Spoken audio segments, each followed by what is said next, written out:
just get started and you just go. That's the way it is now because we figured it out, guys. Pros. Hey, let's get this going. Does this even work? That sounds good.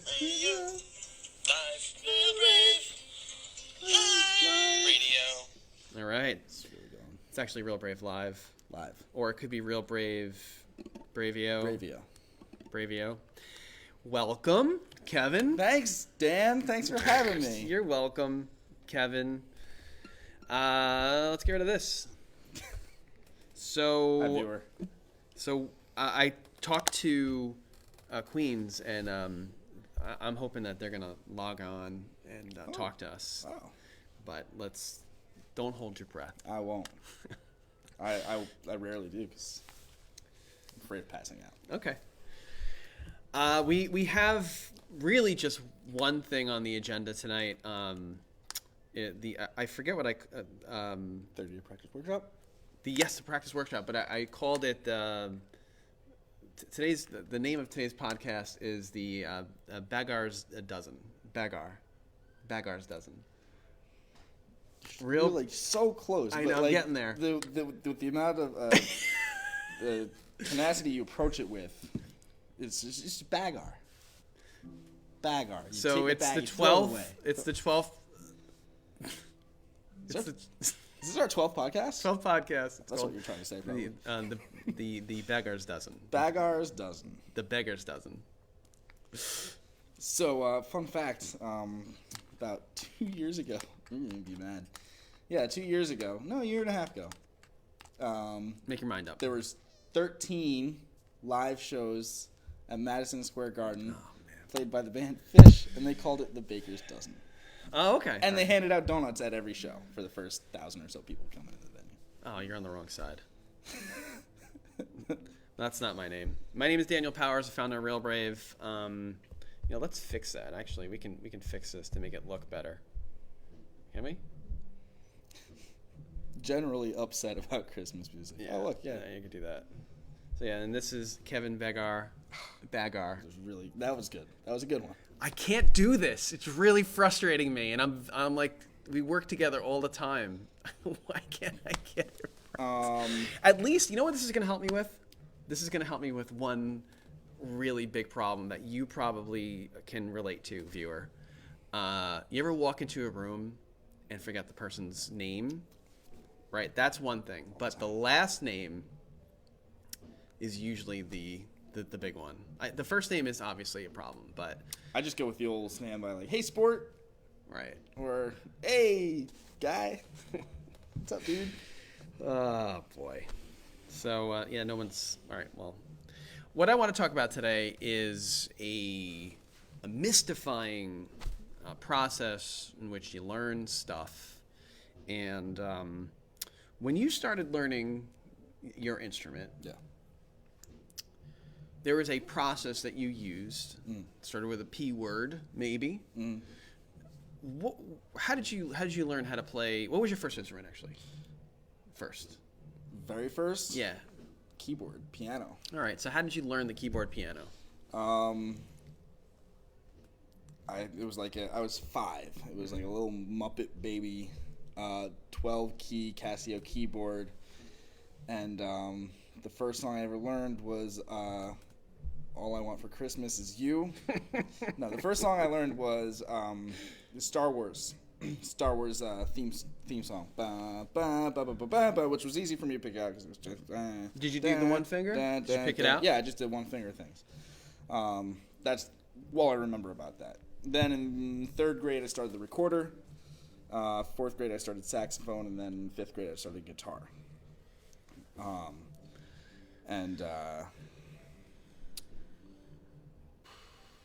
What'd you do to get that to do it? You just started. It was put into your brain. Oh no! So my sister was playing guitar. She was taking guitar lessons, but she didn't do anything at home with the guitar, and therefore she never got better at the guitar, and she stopped playing the guitar. The dreaded P word. The P word. Yeah. but when she would go out with like her friends, though, I would sneak into her room and I would open the guitar case. Like I would lower myself into the room with cables and wires. She had it set up with laser beam detection things. I would open the case. I would hold the guitar in the mirror. All right. And I was, I think, 10 at the time, and I was really into the Backstreet Boys. So I would be holding the guitar with the Backstreet Boys playing, and in the mirror, thinking I was looking real cool. Liam, we're talking about the Backstreet Boys. Ooh. Yes. I'm more offended. But tell me why. Why are you talking? Because it's... Tell me why, he asked. I was not prepared for that. It's actually the only... Tell me why. Nothing, but what's going on? Oh, wow, they're taking pictures. Can we... I wish we can turn it. I can't. You know, we can do this. Wait, don't, because that's perfect. Oh. Can we do this? Is this possible? Oh. It is. Oh my god. But it's not on the thing. It is? Now it is. Now it is. Look at that. So there's something weird going on. We don't know what's going on. What's going on? What are you guys doing? I gotta take a picture for my client prospect wants a bio and picture of like all the instructors. A client wants a... Only half. Okay. And so Jordan is like, this guy can only meet at a time that Jordan's available. So we had to have Jordan write a bio. Now we gotta take a picture. Okay. What's your bio, Jordan? I don't want to talk about it. It's no bio. Well, we ruined your story. So was there a point to it? Yeah, so I started playing guitar, not to learn Backstreet Boys, but just to look cool. Okay. And then Tell me why. I started with just knowing the basic G chord, E minor, your A flat 7, sharp 11, C. Thank you. And it was tough at first. I mean, it was a challenge for sure to get my fingers to move in these ways that they've never have before. Yeah. But I just did it kind of in the way that was just like over and over again.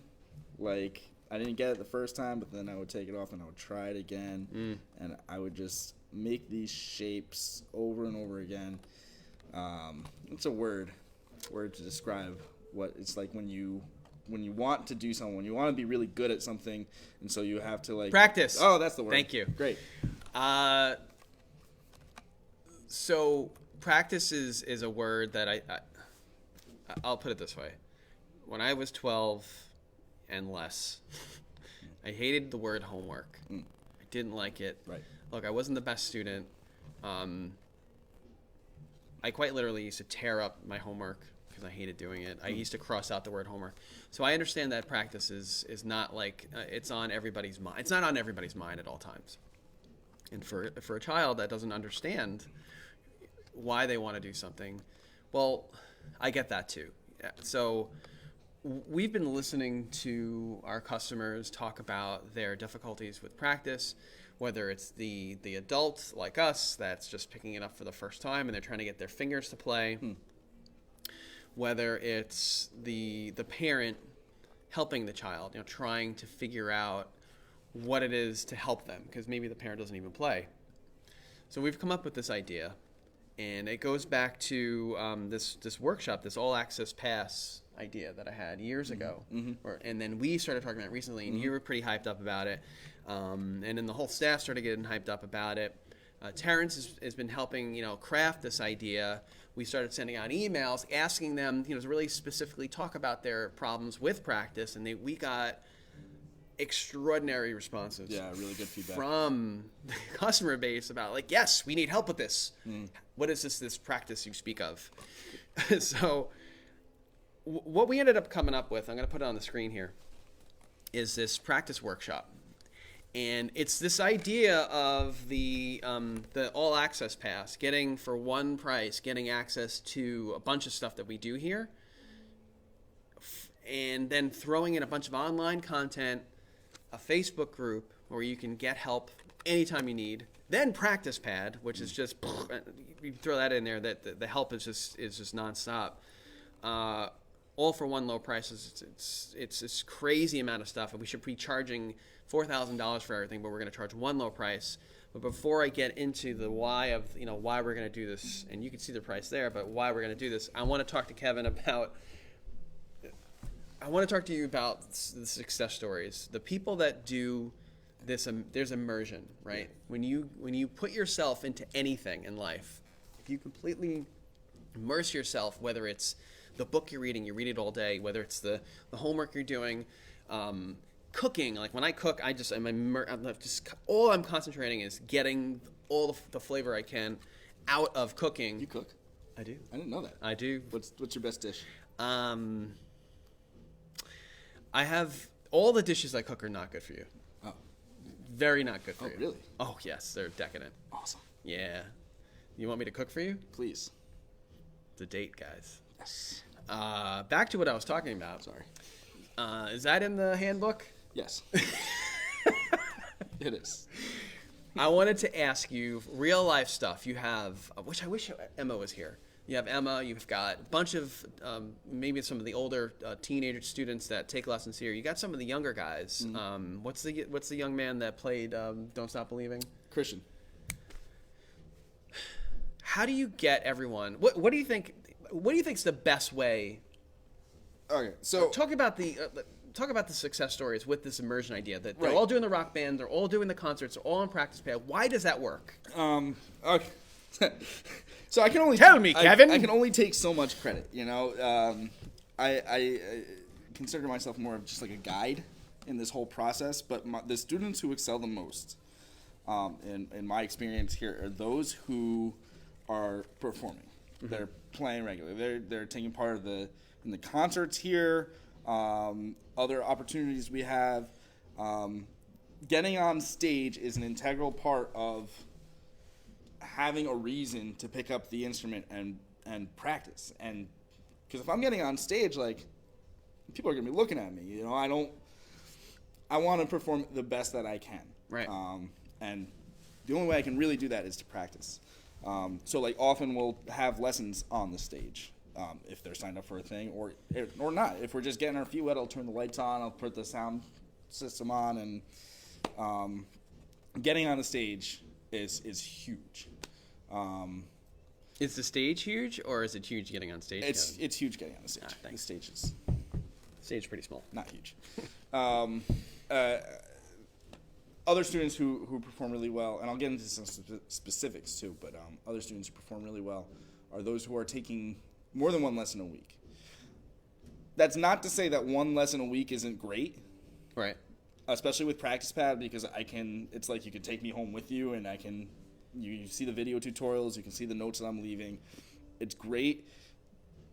But that extra half hour, either in an hour lesson or like a half hour on Monday and a half hour on Thursday, it goes such a long way. Right. Because it allows us to go beyond, right, way beyond like one song or one thing that we're looking at, and we can have like this like really deep, all-encompassing, like we're talking about theory, we're talking about technique, we're talking about performance, we're talking about this and that and this and that. And generally, I've noticed is that those students who are doing, hey Brandon, promise, those students who are doing our lessons, right? They're getting better faster, and they're like, I want to get on stage and show this off. So those students who are doing hour-long lessons are getting on stage, and as they're getting on stage, they're preparing in their hour-long lessons. Right. You know, kind of like a cyclical thing. And then I've seen a lot of success too with our rock band ensembles. Students who, so it's like we have a band. They're a band. Students their own age get together once a week, learn 2 or 3 songs, and get on stage and knock the heck out of them. Yeah. We saw that at the last concert here, and it was cool. What did they do? They did Don't Stop Believing. They did Living on a Prayer and Sweet Home Alabama. That was so cool to see it all come together. And the instructor who taught the ensemble, Nick, great guy. It really got those kids to shine. But like it's incredible to see like just these like things here and there. So here's a specific. I have one student. We use students' names in here? First name. I have a student named Sam. And she started with me when she was 8. Yeah. And I couldn't really get a read on her. You know, she's very quiet. That's not Sam? her. That's not her? That's not her. Okay. She's very quiet. She's kind of, when she started with me, she was very quiet. She was kind of shy, reserved. Didn't really have like a strong opinion on like her taste in music or anything like that. I was losing her. Like I could see it like week to week. Like we were reading out of the Mel Bay book, like notes on the E string, you know, and stuff like that. And it was like boring for her. It was boring for me. And then I remember it was it Freebird? Yeah, it was Freebird. Showed her Freebird by Leonard Skinner, and when that slide guitar part started, like her eyes like lit up, and we went for it. We went head first into learning that song, and she learned it so well, all like those lead parts too, that I was like, hey, you're kicking butt at this. Yeah. You should really consider getting on stage for our next concert and doing it. And still at that point, she was like, no, I don't really want to. Like, it's kind of like, I'm nervous. What if I mess up, this and that? And it took a little bit of encouragement from me, and probably a lot of encouragement from Mom and Dad, but I know they were all for it, to where she finally got the courage to agree to it. And then we did a bunch of lessons on the stage, right? And and then she did it. She got on stage. She played Freebird, and it was awesome. She killed it. The audience here erupted in applause, and I saw that look on her face that I've had, you know, as a performer, and like such a good feeling. Fast forward, ever since that first performance, she's like opened up. She's like blossomed. She's, you know, when's the next concert? What's the next song we're doing? Can I do this song? Can I do this song? Can I do this song? I think that's a perfect example. Is what I was trying to say. So I figured out over the past 15 years since I've been in business, 13, almost 14 at brick and mortar, we've affected about 10,000 different people's lives. The ones that have done the concerts, the ones that have performed in a band, the ones that now are doing practice pad, the ones that are, you know, taking more lessons in a half hour, are the ones that are excelling. But the beauty of this is that they were a lot like me. I'm not like the most amazing guitarist. I happen to have a pretty decent voice, but what happens is that I immersed myself in music by being in bands, by modeling. If you know what modeling is, modeling myself or somebody that was better than me, you know, modeling what they did and like tried to copy it. The bands, the recording aspect, like hearing yourself back, what we do in practice pad. So just like with Kevin's story, these workshops that we're going to be doing, and that's why I want to spend today's podcast doing this, because this is a huge shift in what we're doing at the studio. And the shift is to get more of the bass involved. Oops. Sorry. Whoopsie! You get more of the bass involved in more of the programming. Because if you take the half-hour lesson a week, you might be okay. And I've seen plenty of people do it. But the more that people do the other programming, we're seeing tremendous I didn't even improvement. mention after that first time that she got on stage. This is like an infomercial, guys. I just realized that. Call now. Call now, because if you don't... After the first time she was on stage, her practicing at home like skyrocketed. And now, one thing I noticed with my students is the more they practice, the better they get better at getting better. Yes. If that makes sense. Like, no, it does. It took me back for a second. Yeah, I mean... I was in my infomercial world, because it wasn't using like clever... Well, they're getting better. The better you get, the faster you get better. It's exponential growth. It's essentially what we're talking about. So, yeah, all these things that we're talking about, the online practice workshop, the extra lessons, the ensembles, the concerts, like, it's just like it starts a fire, you know? Yeah. So where do we go from here? I guess that's. I did get a bunch of comments about not just to hop off for a second about this format. People really like it. They want it to be quicker. What, the podcast? Yeah. What do you mean quicker? Like not as long. Oh. Like they want it short and to the point. All right. Well, thanks for watching. All right. See you later, guys. See you next week. So if I move this along, it's only because people probably lose interest after about the 10, 15-minute mark. Oh, that's really generous. Yeah. But go ahead. Yeah. Go on. People, let me rephrase that. People lose interest as soon as we go live. So, going back to the practice workshop, it is the all access pass that we were doing, but it's got. Let me just put this back on the screen here. I want to really highlight this. We've been testing online content, and as you know, if you know anything about PracticePad, go back up here. PracticePad is our online software that you can track your progress. I did it again. Online software, you can track your progress, and we're doubling down on that type of work, so you can get tutorials, interviews, specifically about practice and what to do about it. I'll do a bunch of live calls. Once this product is purchased, there'll be like 5 live calls on the Facebook page that we'll be doing, the group. Let me put this back on the screen. What else we got in here? Yeah, I wouldn't get too carried away with the online content is going to be fantastic, but it doesn't mean a lot right now.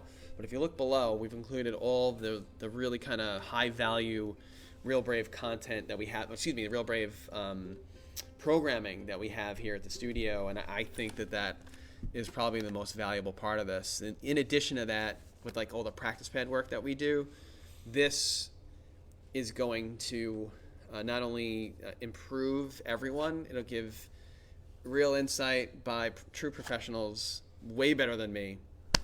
Thank you. You're welcome. What it takes to practice. I think that everybody, no matter what, even if you don't pick up a guitar at home, or don't pick up a piano, because that'd be kind of hard. Don't try to do that by yourself. Even if you don't practice at home, just doing this immersion type stuff will, in 30 days, and asking better questions during your lessons, and seeing some of the stuff, even if you don't pick it up at home, you'll get 50 times better just by being here more. We want you here more. That's what it is, right? I think it comes down to, like, you get out what you put in for anything in life, right? Yeah. But, like, especially music, you just being around it, having access to the value here, all the different programs, like, it just goes such a long way. Please take that off. I really enjoy this. This is fun. It's the only part of the show that's funny.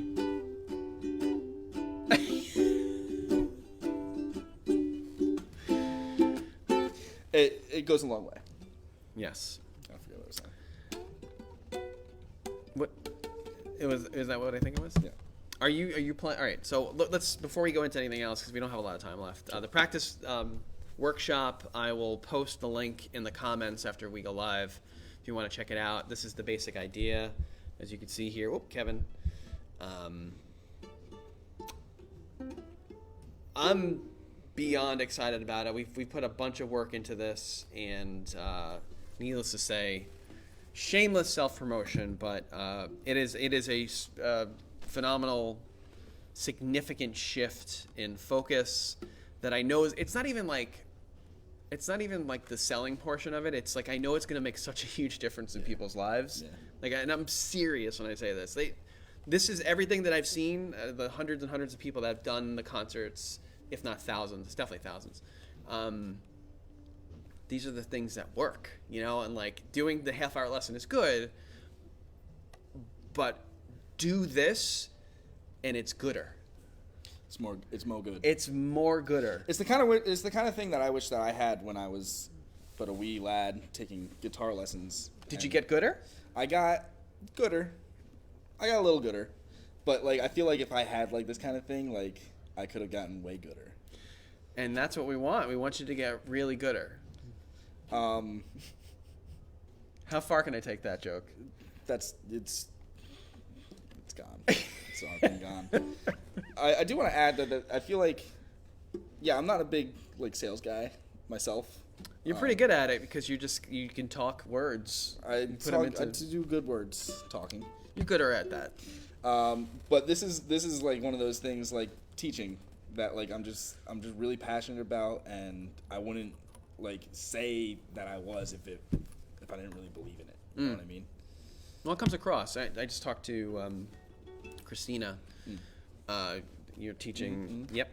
Next. And what she was saying, I mean, legit, she just literally told me this a little while ago, was that what makes the kids love it are first the teachers, but that the teachers happens to be this guy. I mean, does his head need to get any bigger? No, I'm serious. What the teachers do here is that they really care. They really listen to what the students want. And I told her, I'm like, well, that's the point of the program. Right. When the teachers listen and they get them to do stuff they love, they're more apt to continue and to love it more. I mean, if I started talking about Jeff Beck to a 6-year-old, It's a cool 6-year-old. yeah, but the 6-year-old's gonna be like, what are you talking about? What about imaginary dragons? Oh, not as cool. Yeah, Jeff Beck is very cool. Very cool. We're running out of time. I just did a fascinating interview with the one and only Don Albert. Is that right? I did. You're talking about practice. We talked about our history and how we know each other, and it's a good watch. Gonna edit it and post it tomorrow on the Facebook. Don's a legend. He's a legend in our minds, Yeah. and what I'm got really cats. excited about is He's got cats. Did you know that? he's got what? He's got cats. Don has more cats in his brain than he does. I've seen him on the Facebook.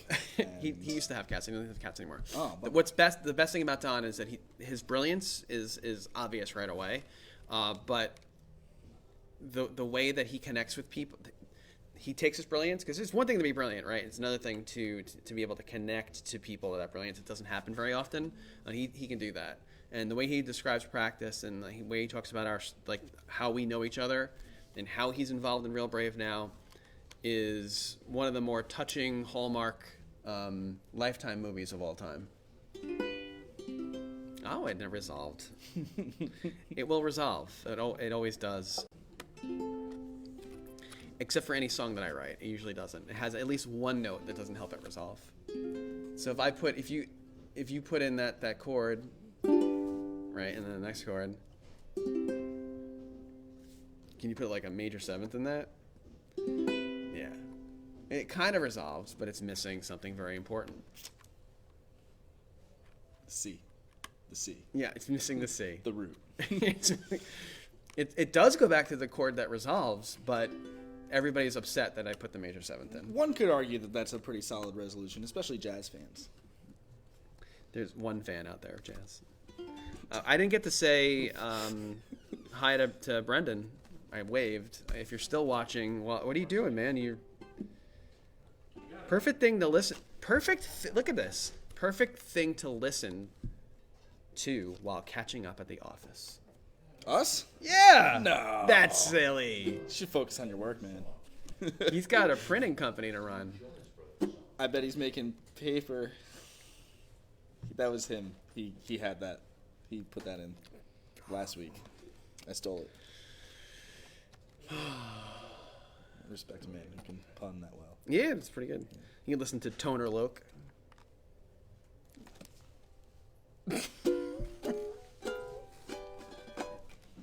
Tone Loke, does anybody know who that is?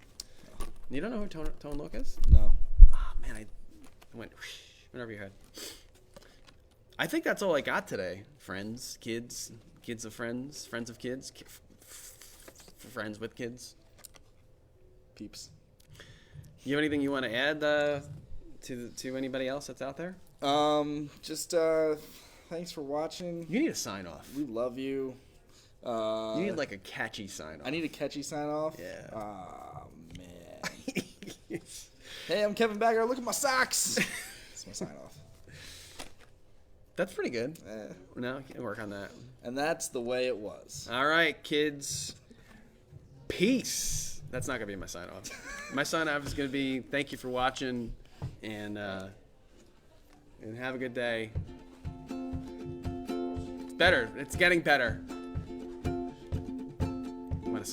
wanna take us out of here? Real brave, live. Real brave, live. Bye bye.